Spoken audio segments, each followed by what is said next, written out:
I really, really, really don't believe we're going to move away from self-custody or anything like that to trust the government. That's really not the point, especially when you have 100 million. If you have 100 million, please do self-custody. Otherwise, your coin are going to be stolen. You will not even know if it's the custodian stealing it from you or if it's someone actually hacking the custodian, because there is no way to prove that.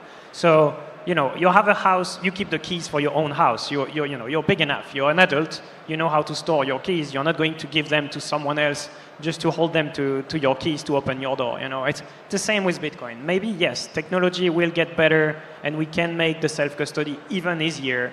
But moving away from self-custody, I think this is that would be the end of Bitcoin. I mean, to me, this is the whole point of Bitcoin, is that you don't have to trust the government, is that you don't have to trust institutions. You basically don't have to trust anyone. If you want to trust someone for different reasons, sure, but you really shouldn't have to. And we already have the tools where I could, if I had 100 million, I don't, but hey, maybe one day, if I had 100 million, I would feel safe today, safe keeping my Bitcoin, and I would feel safe that my family can actually access them, even though they are non-technical.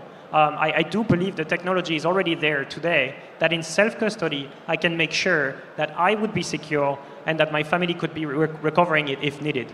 Same for my company. My company has 50%, actually more than 50% right now, thanks to the pump, of its asset in Bitcoin.